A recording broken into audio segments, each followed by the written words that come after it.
This is Time Signatures with Jim Ervin, a podcast and radio program presented by the Capital Area Blues Society in Lansing, Michigan. Driving up and down these Michigan roads, yeah. And now, here he is, your host, Jim Ervin. Baby, I'm home. Well, thank you so much, Parker, and welcome to Time Signatures. I'm your host, Jim Ervin. Without argument, the Chicago blues scene was on the bleeding edge of blues music for many years. Some would argue it still is. In its heyday, Chicago boasted blues music and entertainment 7 days a week. You could go see the biggest name in the blues back then, including Muddy Waters, Magic Sam, Buddy Guy, Howlin' Wolf, Junior Wells, Little Walter, Willie Dixon, Big Bill Brunsey, Hubert Sumlin, Bob Strozier. Holy cats, that doesn't even scratch the surface. But you also have a young bunch of white guys out there cutting their teeth on the blues at the same time, including Paul Butterfield, Mike Bloomfield, Charlie Musselwhite, and Elvin Bishop, just to name a few. But there's another great blues man of the day, a man that I knew little about until just recently when his guitar showed up in the hands of my first guest, Toronzo Cannon. That blues man is the late Walter Williams, better known as Lefty Dizz. Born in Osceola, Arkansas, Lefty was another member of the migrant bluesmen who made their way to Chicago to make their mark. And I can't wait to talk to Toronzo about this guitar, but there's some other chatter on the post that I saw that day, and that is how I met our second guest, Max Schang. Now, Max is a fellow musician. He has a ton of great stories about Lefty, so I want to welcome both of you. Toronzo, Max, welcome to Time Signatures. How are you guys? Hello. We're good. Listen, I am so appreciative of your time, gentlemen. The story just kind of unfolded before my eyes over the last couple of weeks. So, Toronzo, I have to start with you, man. How did this thing come together? One of my friends acquired the guitar from Lefty's manager, Okay. Ralph Metcalf Jr., and he used to manage and be around Howlin' Wolf. He introduced Howlin' Wolf. There's a famous video, well, not maybe so famous, but there's a video where he's introducing Howlin' Wolf, and Howlin' Wolf come from behind the curtains crawling on his knees. Wow. Ralph, this is probably the early 70s, Yeah. 'cause he was a little bit older. But Ralph Metcalf Jr. was the son of Ralph Metcalf, the guy that took second with Jesse Owens in the Olympics. Okay. In the 40s, doing the in Germany, he took second. So he Yes, became sir. a politician when he got back. But his son was around musicians and blues guys, and he managed a few guys. One of my friends, Stan Skibby, actually used to do a Jimi Hendrix tribute. He used to manage him also. All right. Now, there's video of you playing this piece of history, and you got to talk about that for just a minute. Well, it being being a left-handed that plays my guitar with the big string on top, as they say. It was hard to kind of, play it a little bit. And then too, I didn't want to really play it hard because those strings have been on there since Lefty put them on there. So I didn't want to break a string, So everybody was delicate with it, And it was just cool years ago, I've been wanting that piece and wondering where it went. And I forgot the guy's name, but he offered to make me one. I sent him a picture and everything. And he made me one that didn't look like it. It's actually just a picture when I'm cloaked in the Chicago flag, because I took it down when I was nominated for a couple of awards. And that's the guitar that he made to look like Lefty Dizz. But I'm like, that didn't look like Lefty Dizz guitar. And years passed, of course, and the universe got that guitar like in my hands. It's like, and I was going to probably sell a whole lot of stuff to get it. I'm gonna stop you because I don't want you tipping your hand just yet. We're gonna get into the rest of the story, but I have to ask you, Toronzo, what was it like holding Lefty's guitar in your hand and playing that? Man, it was, it's for me, it was a full circle moment because I had been wanting that guitar and wondering what happened to it, along with other blues guys' guitars. Like, what if they don't have any children? What happens to these guitars? Yeah. And I know Yeah. Steve Seagal's got a bunch of them, from different artists, from various artists. But, when it's something like Chicago and it's like, where are these guys, where's Junior Wells harmonicas? Yeah. Right. What's this stuff? So, Yeah. but the fact that I'm holding it and was playing it, I was like, wow, this is very cool. It's very cool. And one of the reasons that I had you come on is not just to tell the story, but I know that you are a huge Chicago historian, and especially when it comes to the blues, Toronzo. Matter of fact, you're I know holding what I know. I you're know. you're holding a piece of history in your hands right now. Why don't you tell people what that is and show it off for just a second? Oh, okay. This is repurposed wood from Muddy Waters Chicago home. All right. Wow. And there was other wood that was attached to it. I played his old home is being turned into a museum, the Mojo Museum. And I saw like a bunch of wood, but I played a couple of events for them, Right. because right on the side of the house is a vacant lot, and they would have musicians play there. I'm part of the board on that's a shame. I forgot the name of the organization. It'll come to me. I'm sorry. I'm thinking about so much here. But I'm part of a board of Chicago, the researchers of Chicago blues. I did a couple events for them, and I saw a big dumpster of wood there, but I didn't think to get it, So I told one of the neighbors, which he's involved in the blues also, if you ever see some wood like come out of that house again, please get it for me.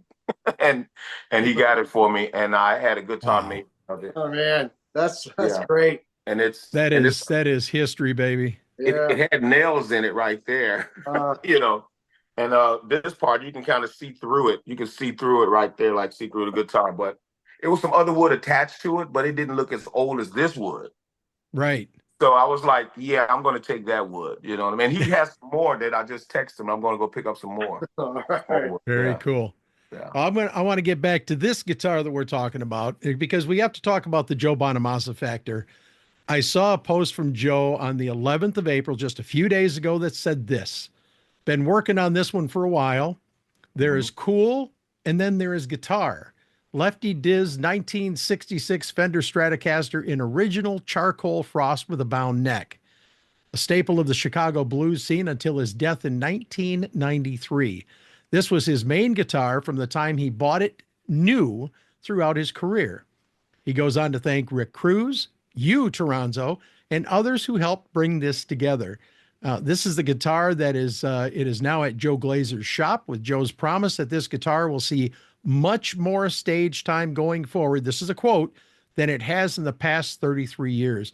And I have to tell you guys, that gave me goosebumps when I read it. How does it feel to know, Toronzo, that you helped Joe secure and preserve this piece of Chicago blues history? It's it's bittersweet because I wanted to get it, but when there's again, and it was to help out a friend, you know what I mean. So I'm not gonna try to lowball anybody, and of course the best bidder wins, Right. But the fact that because I made the text to Joe, I sent him a video of it, and I was like, "Would you be interested in it?" And he was like, "Yes." So and I went back to the guy and Rick, and because Rick was the guy who's going to send it and everything and get everything, the business part done of it. I was just the guy that made the phone call.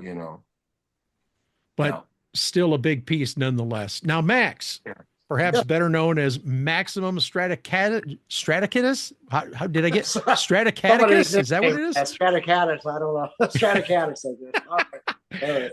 We got to get you in here, man, because I recall from the comments that you made on Toronzo's post that you have a history with Lefty, don't you? Talk about that for a minute.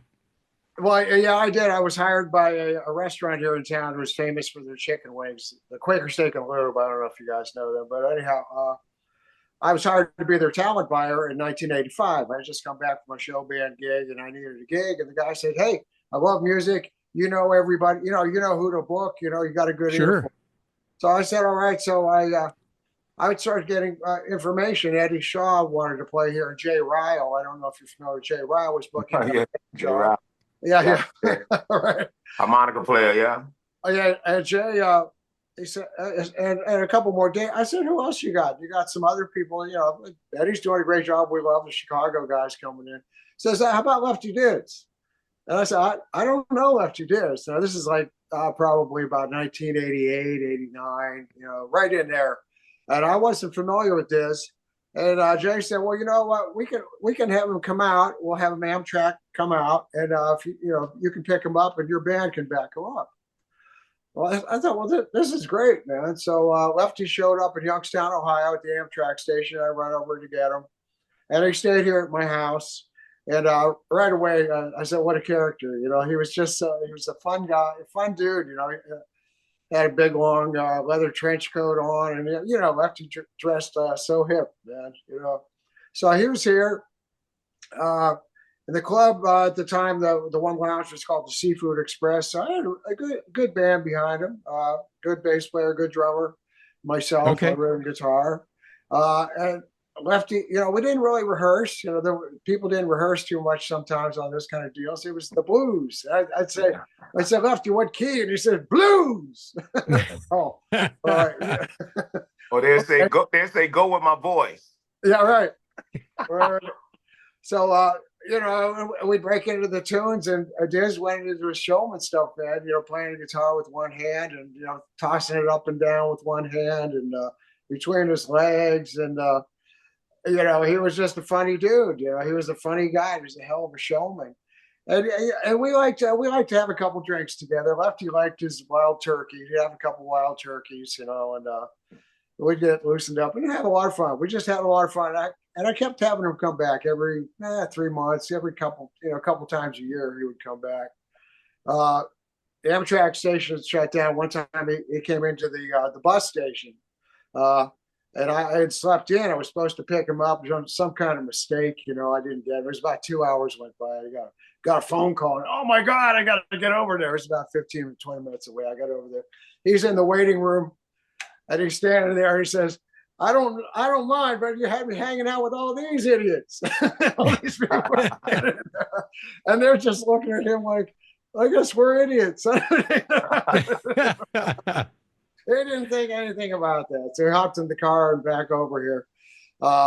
Then we'd go out and get breakfast and stuff. Or we'd stop at the deli. I remember one time we stopped at the deli and said, what kind of cheese? We got Swiss cheese, we have Parmesan, we have American cheese. And he looked at her just dead straight and says, American cheese. Very patriotic cheese on that one. American cheese.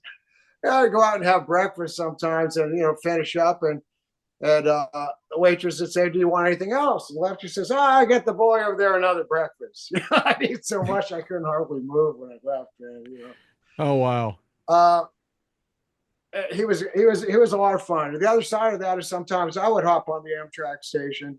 I'd be down at the lounge and play a gig or seeing a band and have somebody drive me over there, and I would just head up to Chicago. And sometimes I would stop at the Checkerboard on 43rd and King, and I'd call him from there, or I'd go all the way into the train station, say, Dizz, I'm in town. I mean, what nerve I had, just show up. I said, what are you doing? Well, I'm here. He said, well, come on over. And he lived on Lakeshore Drive, Lake Michigan, way up on the 34th floor of a place, Nice digs. Okay. Yeah, nice digs, I'll tell you. So I get up there, knock on the door, go in, and there's opera music playing. Opera. Now, I love classical music. Opera, not so much. I don't understand it. So I said, Dizz, you listen to opera. And she says, well, you can't listen to blues all the time. I just thought it was funny. It's like kind of, I couldn't imagine listening to opera. But hey, he had a very varied personality, very intelligent guy, Yeah. Funny. Max, just out of curiosity, how long did you work with Lefty through the years? I probably knew him for about 3 or 4 years, right up to 93. I mean, I called him in the hospital when he was on his way, when he was really in bad shape. Yeah. I'd say, Dizz, how you doing? He'd say, not worth a damn. I mean, it was bad, esophageal cancer. Yes, sir. And, I'm not judgmental, but he smoked. He smoked a lot of Pall Malls. I mean, and I got friends that are in nursing homes right now that still want to smoke. I mean, it's a rough one to quit smoking for a lot of people. It's ironic. I just saw a post by, oh Lord, that's terrible. See the name slipping me today too, Toronzo. I know, yeah. There's a gentleman posted up on my not on my Facebook, but it was on my feed today. I'm trying to flip through here real quick and take a look and see, because I shared it on my page, and he was talking about Howlin' Wolf and how he smoked, and it was Bob Margolin. Or wasn't Howlin' Wolf, it was Muddy Waters. Right. And he had a lung removed and the whole 9 yards. And there, but for the grace of God go I. I smoked for 28 years. I've been almost 11 years smoke free, and I'm so thankful about that. But I wanted to ask you, Max, rumor has it that you also played Lefty's guitar. How did that happen? Yeah, I did. We were at somewhere, I can't remember, maybe it was Blues, etc., someplace, and I didn't have a guitar with me. Okay. And, somebody said, "Hey, you want to sit in?" And I can't. I don't have a guitar. And Diz said, "You use mine." I just had to flip it over, right? Yeah. I think it was straight. It was straight up, as I remember. It was fine. I just flipped it over, and it was just like a normal guitar, right? Yeah, he played upside down. Yeah. Just like Hendrix, the same deal as Hendrix. Yeah. So I played that guitar, but I remember he also used that red. Remember that red Stratocaster? He played quite a bit, and then he had a little travel guitar he called his Pony. It was just this little Stratocaster about a 3/4 size. He'd bring that out once in a while, the Pony. And he called, I think he called the green one the Mule. Yeah, the Mule. Yeah, that I was think the he called workhorse, it the man. Mule. Yeah, that's the one Joe got, the Mule. Yeah. Oh yeah. And the red one was that more like newer, wasn't quite I mean it was just a newer one that he had. It was just another one that he liked to use. But nice instruments. Yeah, I can't believe that Joe Bonamassa got it. That's so awesome that it ended up in a good place like that. Oh yeah, yeah. And you said that's the name of that one, is the Mule, huh? I think I read somewhere it's called a Mule. Yeah. Okay. Max, do you have any favorite Lefty Dizz stories floating around in the back of your head, man? Any good stuff, or any more good stuff? I just remember a lot of partying and staying up late, man. Just a lot of fun stuff. And he liked to talk, and he just liked to schmooze with people, and sure. It was all fun. When he came to town, it was a big party, and he and I probably partied a little too much, but we had a really good time. And the people in this town, this town is a small town, but I love the blues music. I always have. So it was a pleasure for me to bring these people into town and get them to meet people they'd never in the world would ever, unless they were Chicago someplace, we get to see. So they were appreciative of that and of him. They really enjoyed his attitude. He was a great showman and a funny dude. Yeah. Now, obviously, Max, you got to see Lefty perform. How about you, Toronzo? Did you ever get a chance to catch him on stage? And if so, where? I did not. I lived 2 blocks from Teresa's as a child, as a kid, young kid. But when I started playing blues, I've missed a couple of artists. I couldn't find them, or they, Junior Wells was one. Yeah. Okay. I came on the scene around 94. So I missed Dizz. I missed Albert Collins. I had missed a couple of people, you know what I mean? So yeah. Because I was just kind of like hanging around the jam scenes and stuff like that, and I was still a full-time worker for CTA, so I was driving the bus, Yes, but sir. I caught Otis Rush, of course. I opened up for Otis Rush and Buddy Guy and things like that. But I missed some of those guys that I wanted. Luther Allison, I missed him. Oh yeah. Yeah, so there was guys that was around, but I came a little late on the scene. Yep. Now, I want you guys to sit here and imagine for 1 minute with me, okay? Joe has Lefty's guitar. He takes it out on stage. He's in the spotlight after more than 30 years. How does that feel, knowing that this piece of Chicago blues history will once again be heard? Toronzo, I'm going to start with you. Well, I'm just, you just want to hear how it sounds. I understand he's going to get this. It needed a fret job. Yeah. It needed some work. For Yep. some reason, I don't know why, but in this area right here, Yeah. Mhm. he had screws, like flathead screws, right What? there. It must have split maybe, and he just screwed it all together. But like all six of them, though. I mean, it was like it was. I mean, it had a. If you could talk to that wood or that guitar, oh my Oh God, yeah. it would be Yeah. crazy. The stories would be crazy because it was a lot of DNA on it too, like in between the strings of it, you Yeah. know. Yep. So it was a lot going on. But yeah, but to hear it again is it's gonna be cool. It's gonna be very cool. I'll bet you be twisting Joe's arm. Hey, next time you come to Chicago, you better bring the mule. Oh yeah, that's right. Yeah. And come when I'm in town too. That's right. That's right. That's right. All right. Max, how about you, man? What's that going to feel like to hear that guitar after all these years? Well, I was listening to Toronzo, and he was talking about people that he missed, but I was going to say I was playing over in Paris about 20 years ago, and the guitar player in the band was too drunk to play, and somebody got a hold of me and they said, "Could you play?" It was Boney, my friend Boney Fields. Probably know Boney. Boney, yeah, I know Boney. Yeah. And I said, "Oh, Boney, I don't have a guitar with me. I just came over here to see a girl or whatever, And he says, "We'll get you a guitar." So he ended up getting me one of Luther Allison's guitars, because he lived up there at the end. And I thought, oh my God, not only did I get a guitar, but I got Luther Allison's guitar. I used to book Bernard too over the years, but so getting away from that, that was magical to play that instrument. But also the feeling of Lefty Dizz getting to sing again, to do what it does. It is an instrument, but I think Toronzo were saying about DNA and all that. His vibe is probably all over that guitar. Oh man. It's all over it, and to hear it again, it's like setting a bird free. A bird that's been in a cage. It gets to be free again. I'm looking forward to hearing it and seeing him with it, man. It's gonna be awesome. Another thing he did, I don't have my Strat with me, but he shaved a part of the neck so he can get in that upper register, and you can see on the pick guard where whoever did it, they kept the original pick guard.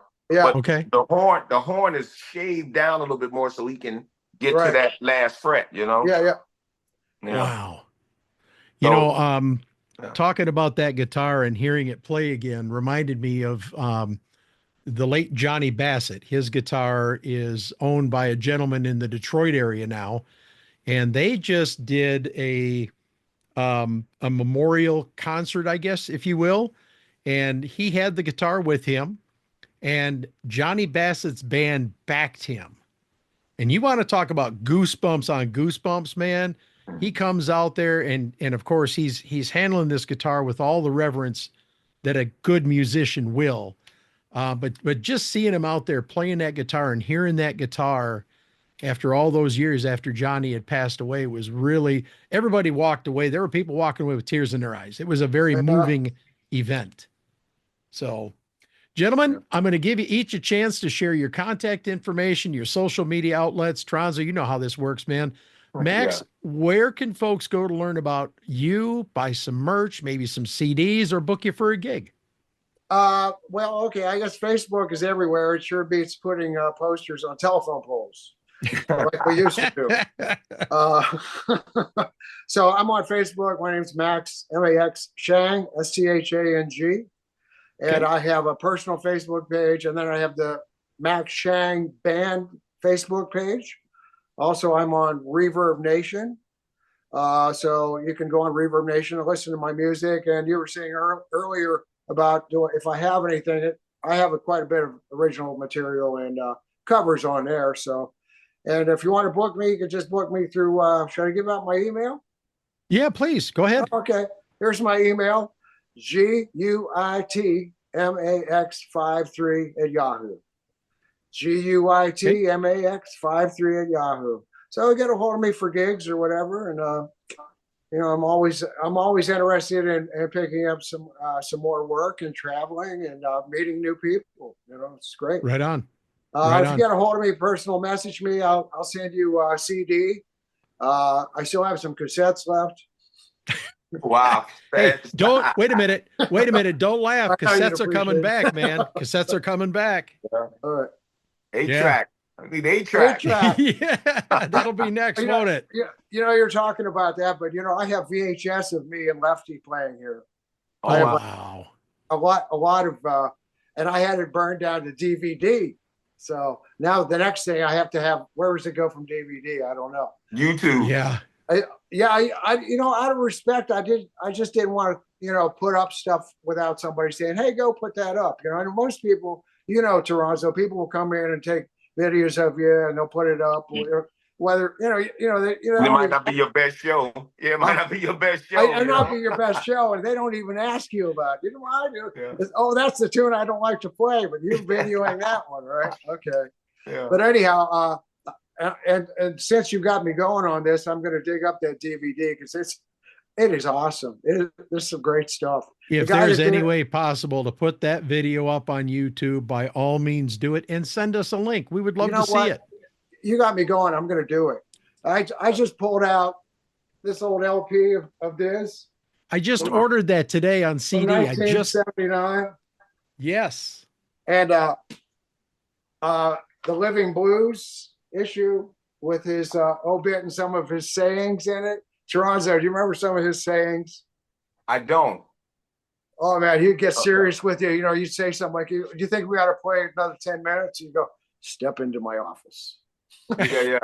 So I know one thing he had with his guitar was out of tune. He said it'd tune up itself. Some people said that. I don't think he ever tuned it, man. He was such a showman. It was a great prop, hit a note now and then. Another one I liked was "There'll be peace in the valley, or we'll fight in the alley." I got to show you guys something. Since you were showing the Living Blues magazine, I picked up some copies of Blues and Rhythm. I swear to you, I didn't plan it this way. I looked down at this magazine. I said, I'll be god darn, that's Lefty Dizz. And it is. Wow. This is the May 1993 edition of this magazine. And it's out of Europe. It's 2.50 pounds. That's what it costs. But wow. I found that today and I'm thinking, man, I gotta bring this on the episode. I gotta show this. Yeah. Very cool. Toronzo, you have been very patient, my friend. It's time for you. And as a matter of fact, if you'll note back here, what does that look like? That's an autographed CD of this guy right here, Toronzo Cannon. Oh, okay, right on. I'm sorry. My screen is small there. Oh, sorry about that. No, where can people go to get more information about you, buy merch, CDs, book you for a gig? Put it out there, buddy. ToronzoCannon.com. They can't remember my funny name. It's they can go to Alligator Records and or Intrepid, or I'm on Facebook and Instagram and all that stuff. ToronzoCannon.com or Toronzo Cannon and the Chicago Way is the name of the band. The Chicago Way. So like Sean Connery, the Chicago Way. Yeah. There you go. Max Schang, Toronzo Cannon. I cannot tell you guys how cool it has been to have you here talking about the Lefty today. I want to thank you so much for joining me. And I also want to thank you guys for exposing me to yet another part of the blues base, if you will, the foundation, because it seems like I have become an eternal student of the blues and I'm always learning, but I avail myself to it. And I really appreciate you guys putting the stories out there. And thank you so much for sharing your stories today. I gotta say this. I gotta say Keith Richards might be mad when he find out, because Keith Richards loves Lefty Dizz. Oh yeah, the Checkerboard Lounge show. Yeah. Can I add one more thing? Can I add one more thing? Sure. Real quick. I was up at Dizz's and he had like a little strong box full of stuff. He said, "Do you recognize this kid in this picture?" There's a picture there of Dizz and somebody else and an older gentleman. It was Jimi Hendrix when he was probably about 12 years old. Oh man. Wow. And and Toronzo, that gig at the Checkerboard with the Stones and all that? Yeah. He had it on VHS tape, and he showed it to me before anybody had it. It was somebody Wow. gave him a copy of it, you know. And then it came out, and I went, "Oh, I see that, man." Yeah. Yeah. Wow. Anyhow, Very cool. yeah. You know, I I'm have going to look at that. I'm going to post that video. I'm going to look at that again. I haven't seen it in a while. Yeah. It's funny you say that because I hadn't seen it for a while either. I also have the DVD and I have the CD, and I played the DVD the other day, and that is such a cool video, man. From start to finish, there's nothing like it. Yeah. So, hey, I'm going to get listen. you guys that video. I'm going to post that. You got me going, man. Yeah, and make sure you send a link to me, and I'll make sure if it's okay with you, Toronzo, I'll get your contact information to him as well. Toronzo and our friends on Facebook. I think we talk once in a while. Oh, good. Be good. Be good, guy. All right, guys. Well, listen, before we close this edition of Time Signatures, I want to tell you about the Joe Bonamassa Keeping the Blues Alive Foundation. Now, some of you know that KTBA is involved with their annual cruises, but did you also know that they have a program called Fueling Musicians?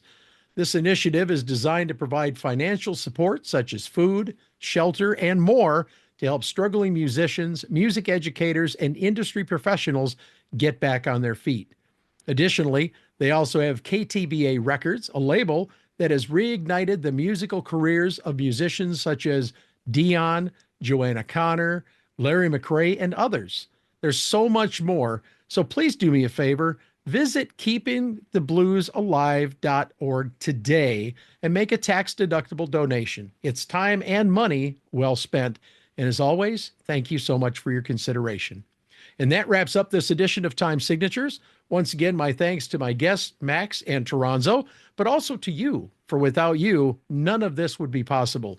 Jim Ervin reminding you, keeping the blues alive is everyone's responsibility, but preserving the history of the blues, one story at a time, is my mission. Until next time, so long, everybody. Thank you, Jim. Peace. This has been Time Signatures with Jim Ervin, presented by the Capital Area Blues Society in Lansing, Michigan. For more information on cabs, visit capitalareablues.org. You can find this episode and past episodes at lccconnect.org. The Time Signatures theme song, Michigan Roads, is used by permission and was written by Root Doctor, featuring Freddie Cunningham. You know I'm trying, baby, driving up and down these Michigan roads, yeah. Until next time, keep on keeping the blues alive.